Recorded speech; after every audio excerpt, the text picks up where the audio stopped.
Good afternoon বন্ধুরা। এই দেখো আমি আমার এতে রান্না শুরু করে দিয়েছি। এটা হচ্ছে ইঁচড় করবার, যে ইঁচড় দিয়ে চিংড়ি মাছ। এই দেখো আলু ভেজে নিয়েছি, এই দেখো চিংড়ি মাছ ভেজে নিয়েছি। এখানে ইঁচড়ের এগুলো সেদ্ধ করে ভেজে নিয়েছি। এখানে পেঁয়াজ দিয়ে ইঁচড়ের বীজ যেগুলো আছে এগুলো সব ভাবছি প্রথমে ভালো করে ভেজে নেবো। এদিকে আলু আছে, তরকারি বসিয়েছি, এটা রাখছি রুটির জন্য হচ্ছে। আর এদিকে এই মাছ, এগুলো হচ্ছে পিয়ালি মাছ, এগুলো ভাজা করব। চিংড়ি মাছ আছে কটা, থাক। আর এই মশলাই যে রেডি করে নিয়েছি ইঁচড়ে, জিরে, লঙ্কার গুঁড়ো, হলুদ, আদা। এটা হচ্ছে ইঁচড়ের মশলা। এটা এবার সেদ্ধ হতে থাক, এগুলো ইঁচড়টা রেডি করে নিই।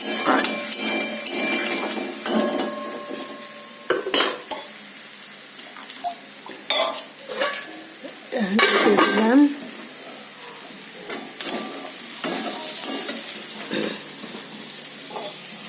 এইবার এই মশলাটা ঢেলে দেব।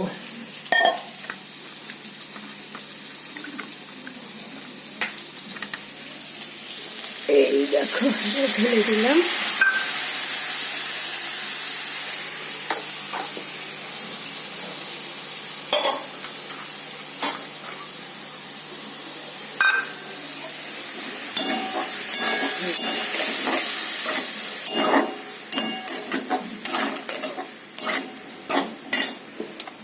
আলুগুলো দিয়ে দেবো, কারণ আলুগুলো নাহলে পরে আবার সেদ্ধ হতে চাইবে না।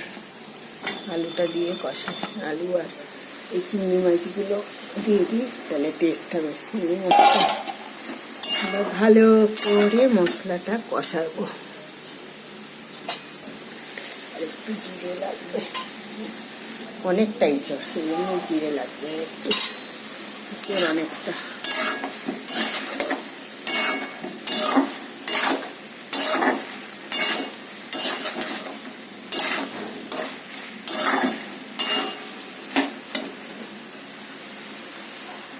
এই হচ্ছে আমার আজকের মেনু, তোমাদের দেখিয়ে দিলাম।